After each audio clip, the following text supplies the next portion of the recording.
Hello dear students, welcome to our channel educational goal. और हमारी जो लगातार सीरीज चल रही है इंग्लिश क्वेश्चन बैंक के सॉल्यूशन की, उसमें आज ये 25वां भाग है और आज हम ले रहे हैं अनसीन पैसेज।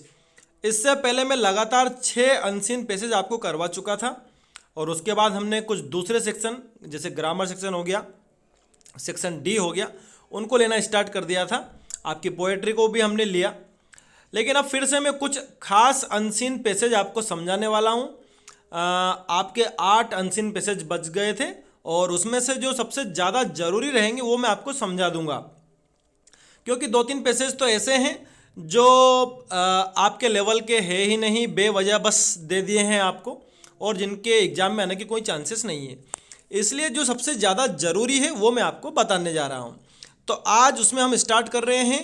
जो आपका 14वां लास्ट वाला अनसीन पैसेज है वो बहुत इंपॉर्टेंट है, इससे पहले के एग्जाम में भी वो आ चुका है। तो मेरे साथ पहले हम पूरा इस पैसेज को हम समझेंगे और उसके बाद इसके ऑब्जेक्टिव्स को देखेंगे। तो फिर मेरी आप सभी से एक रिक्वेस्ट रहेगी कि जो भी चैनल पर नए हैं वो चैनल को सब्सक्राइब कर ले और साथ ही साथ हमारे टेलीग्राम चैनल एजुकेशनल गोल को ज्वाइन कर लीजिए। तो देखिए, आज इस पैसेज में जानकारी दी गई है हमारी आंखों के बारे में कि हमारी आंखों को हम कैसे सुरक्षित रख सकते हैं। तो देखिए, because our eyes are so valuable to us both for work and for play, it is important that we should take very great care of them. कि चूंकि हमारी आंखें हमारे लिए बहुत ही ज़्यादा महत्वपूर्ण हैं कार्य करने के लिए, खेलने के लिए, इसलिए सबसे महत्वपूर्ण बात यह है कि हमें इनकी बड़ी देखभाल करना चाहिए। By using our eyes foolishly, it is possible to damage them so severely that they never fully recover. कि अगर हमने बहुत ही गलत तरीके से आँखों का उपयोग किया तो इसकी पूरी संभावना है कि हम आँखों को बहुत ज़्यादा नुकसान पहुँचा सकते हैं, इतना नुकसान कि वो फिर कभी पूरी तरह ठीक नहीं हो सकती। For this reason, it is wise to observe a few simple rules. इसके लिए ये बुद्धिमानी वाली बात है कि आपको कुछ नियमों का पालन करना चाहिए। यहाँ पर ऑब्जर्व का जो मीनिंग निकल रहा है वो क्या निकल रहा है? फॉलो, मतलब कुछ आपको रूल है उनको फॉलो करना चाहिए। सिंपल रूल है सारे, क्या है? स्पेशली व्हेन रीडिंग और राइटिंग और doing other close work such as making models. कि जब आप लिख रहे हैं या आप पढ़ रहे हैं या फिर कुछ ऐसे क्लोज कार्य जिसमें आंखों का प्रयोग बहुत ज़्यादा हम करते हैं, बहुत नज़दीकी काम करते हैं, मॉडल बनाना, तब आपको कुछ नियमों का ध्यान रखना है। Whatever work we are doing there should always be enough light. कि आप कुछ भी काम कर रहे हैं, एक बात का ध्यान रखें कि जो प्रकाश है वो पर्याप्त मात्रा में होना चाहिए, तभी आप आंखों की देखभाल कर पाएंगे। It should be sufficiently strong and should at the same time be evenly spread. कि लाइट पर्याप्त रूप से स्ट्रोंग होनी चाहिए, यानी कहने का मतलब डिम लाइट नहीं होना चाहिए।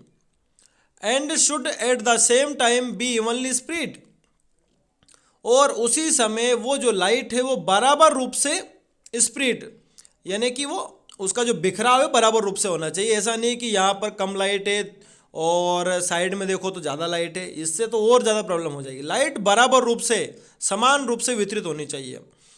If we are writing we should be in such a position that the hand which holds the pen does not cast a shadow on the paper. अगर हम लिख रहे हैं किसी पेपर पे तो हमारी पोजीशन ऐसी होनी चाहिए कि जिस हाथ से हम लिख रहे हैं, जिस हाथ में हमारे पेन है, उस हाथ की छाया उस पेपर पर नहीं पड़ना चाहिए। अगर उसी हाथ की छाया उस पेपर पर पड़ेगी तो फिर वही हम अंधेरे में लिख रहे हैं।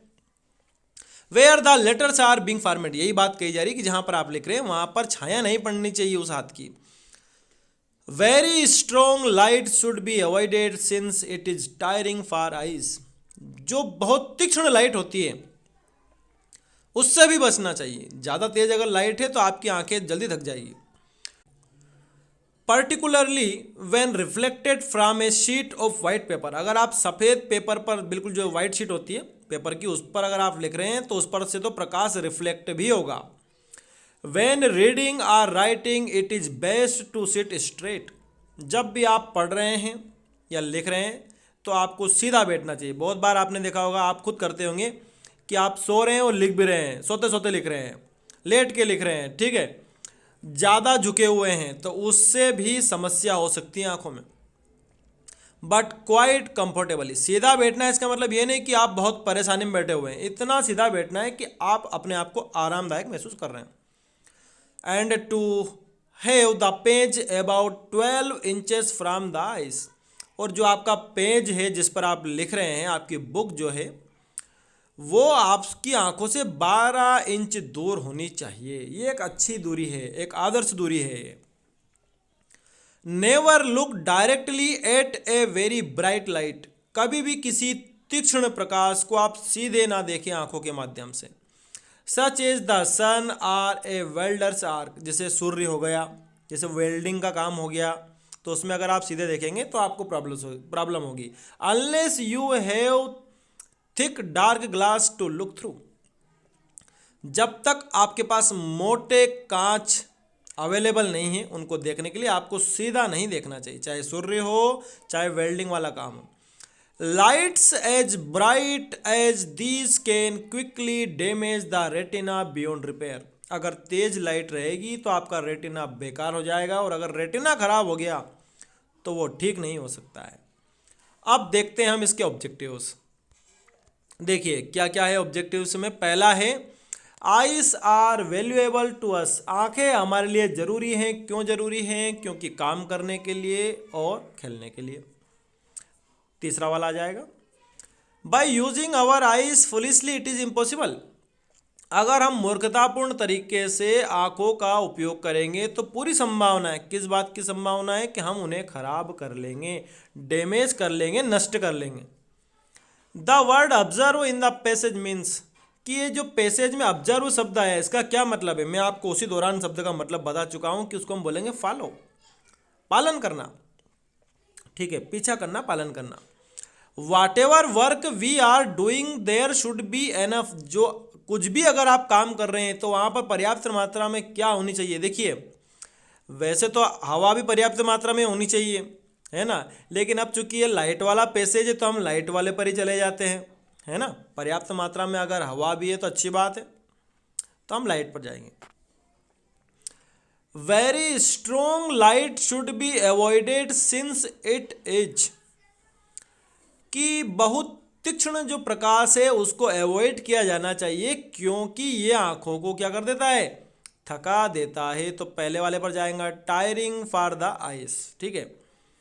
फिर अगला है the verb form of simple is, simple जो है एक एडजेक्टिव है, इसका हमें वर्ब फॉर्म बताना है, तो हो जाएगा सिंप्लीफाई, ठीक है, सिंप्लीफाई। अगला है whatever work we are doing there should be, कुछ भी काम अगर हम कर रहे हैं तो वहाँ होना चाहिए पर्याप्त मात्रा में अच्छा प्रकाश होना चाहिए, पर्याप्त प्रकाश होना चाहिए, पर्याप्त मात्रा में अच्छा प्रकाश होना चाहिए, प्रकाश बराबर रूप से वितरित होना चाहिए, तो सारी बात आ जाएगी। तो हम चले जाएंगे ऑल ऑफ दीज पर, ठीक है। अगला देखते हैं, while reading or writing the page should be, पढ़ रहे हैं या लिख रहे हैं तो पेज कितनी दूरी पर होना चाहिए? 12 इंच की दूरी पर, ठीक है। अब आपको दो उत्तर देने हैं। Why should we not look directly at a very bright light, कि हमें किसी भी तीक्ष्ण प्रकाश को सीधे क्यों नहीं देखना चाहिए। फिर दूसरा प्रश्न है कि हमें कौन कौन सी सावधानी पढ़ने या लिखने के दौरान बरतनी चाहिए, दोनों को हम देख लेते हैं। ये देखिए, we should not look directly at a very bright light because it can quickly damage our retina beyond repair, कि सीधे नहीं देखना चाहिए तीक्ष्ण प्रकाश को, क्योंकि इससे हमारा रेटिना डैमेज हो जाएगा और उसकी फिर रिपेयरिंग नहीं हो सकती।